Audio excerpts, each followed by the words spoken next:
Nah, kemudian ini adalah ring bulk, pasangan balok praktis paling atas dari atap ini, sahabat PU. Kemudian yang di bawahnya ini sebenarnya adalah balok latte ya, atau balok lintel yang menahan atau membentuk sebuah openingan di bawahnya. Nah, di bawahnya ini ada openingan, di atasnya ada balok lintel atau balok latte, di atasnya ini ada ring bulk. Jadi ada dua perkuatan di sini, sahabat PU. Kemudian di sini desain mengatakan bahwa ring bulk tengah ini posisinya tidak berada di as atap kami, sahabat PU ya. Jadi seringkali antara struktur dengan desain ini saling menang-menangan ya, anggap saja seperti itu. Yang mana di lapangan kita harus bijak dalam apakah kita memenangkan desain ataukah kita memenangkan struktur ya, tentu dengan faktor-faktor aman yang harus sudah dipahami sebelumnya, sahabat PU. Kemudian talang ini ada di sisi kiri dan sisi kanan rumah ini, sahabat PU ya. Jadi begitu nanti ada atap miring akan diterima oleh talang ini dan airnya diturunkan ke bawah. Kemiringan yang satunya akan diterima oleh talang ini dan diturunkan ke bawah.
Halo sahabat PU, kembali di channel PU.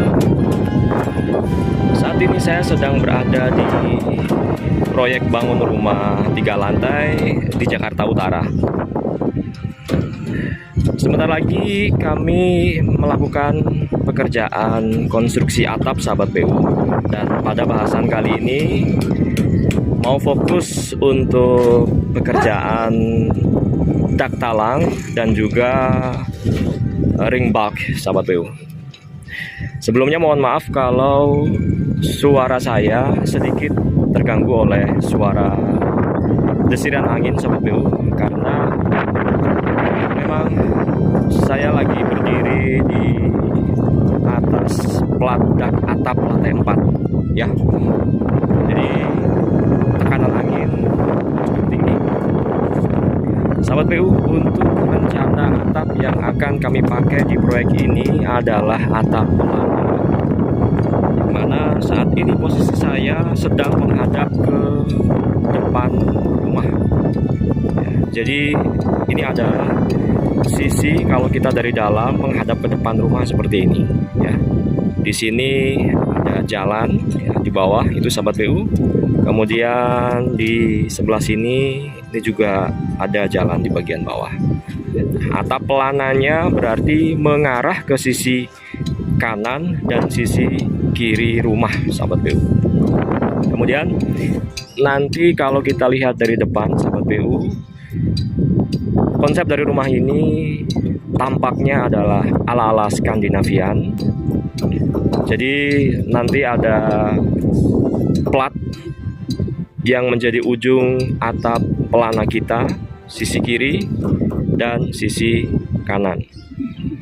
Plat beton bertulang tersebut sedang kami rangkai di depan ini ya. Maju ke depannya dari balok itu adalah 60 cm, sahabat PU, sepanjang dari kemiringan pelana kami sebelah kiri dan sebelah kanan.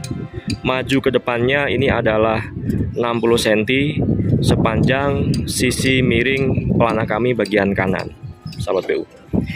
Ini jadi yang akan menjadi pembentuk tampak ya dari rumah ini, sahabat PU. Nantinya kami akan cor dengan ketebalan di 12 cm ya.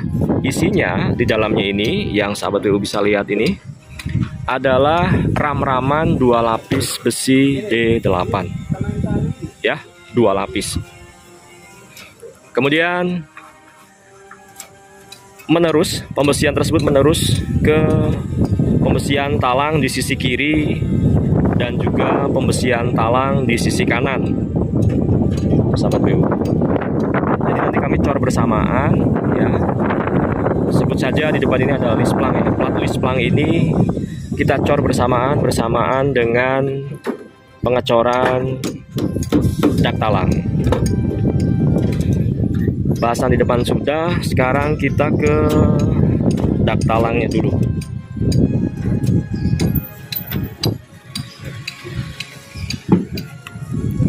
Oke, sahabat PU. Di sini bisa kita lihat ya bahwa begesting dari dak talang sudah kami buat di bawah ini, terbuat dari triplex 9 mili. Kemudian stegernya ya atau perancahnya pakai perancah bambu dan kombinasi kayu kaso. Lalu konstruksi dari talangnya adalah seperti ini, sahabat PU. Di sisi kiri dan di sisi kanan ini ada balok. Sahabat PU bisa pakai balok praktis ya. Isinya 4D8 pun cukup ya. Mau pakai besi 4D10 tentu lebih baik, sahabat PU, karena ini hanya cukup struktur praktis saja. Untuk tulangan cincinnya itu pakai D8, itu sudah sangat cukup, sahabat PU, dengan jarak 20 cm itu juga sudah sangat cukup. Ya, intinya balok yang mengapit talang ini itu adalah struktur praktis. Kemudian untuk plat dak talangnya itu pakai 1 lapis besi ya, D8 dengan jarak ram-raman di 15 cm-an, sahabat PU, seperti ini. Berhubung ini adalah dak konvensional, maka membutuhkan begesting di bagian bawah, sisi kiri dan sisi kanannya ya. Nah, nanti balok yang sebelah kiri yang ini ya, ini juga berfungsi sebagai ring bulk atau pembatas pasangan dinding bata ringan di bawahnya ya.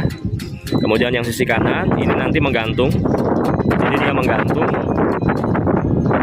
menjadi penahan plat dak talang ini. Yang kiri ini posisinya di atas pasangan bata ringan, yang kanan ini nanti menggantung. Nah, nanti ketika perancahnya dilepas ya, balok yang sisi kanan ini nanti menggantung.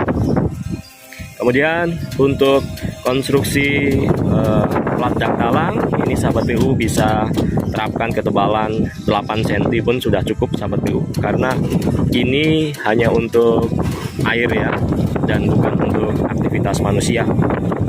Kemudian untuk lebar talang ini variatif, tentu ada rumusannya. Luas atap, kemudian debit air hujan yang turun itu ada hitungannya, sehingga ketemu lebar dari dak talang itu ada yang 40 cm, ada yang 60 cm ya.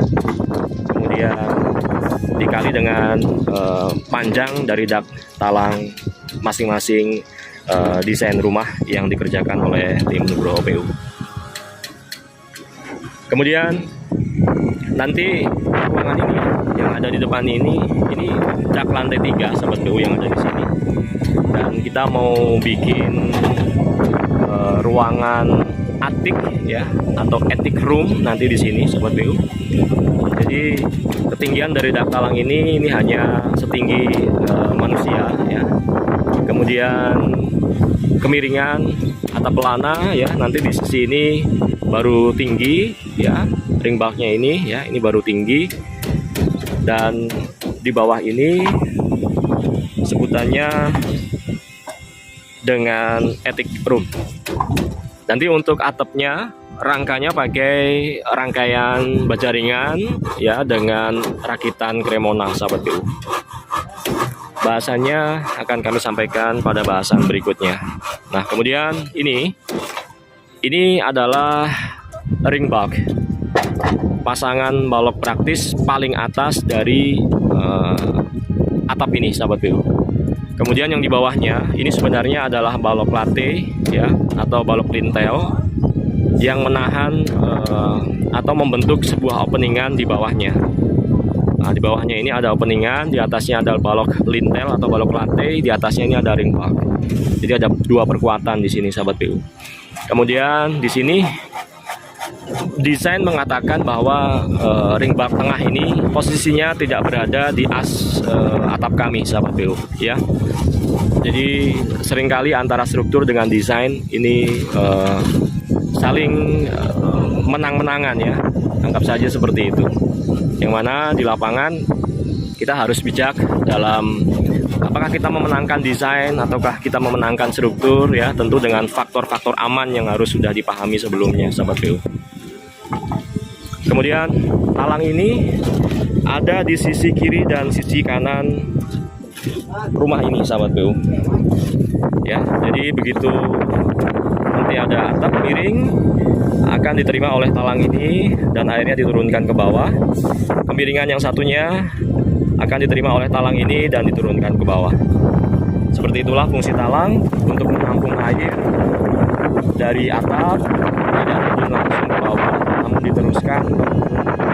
namun diteruskan melalui instalasi air kotor yang sudah kita persiapkan sebelumnya. Terima kasih, semoga menginspirasi sahabat PU, semangat membangun.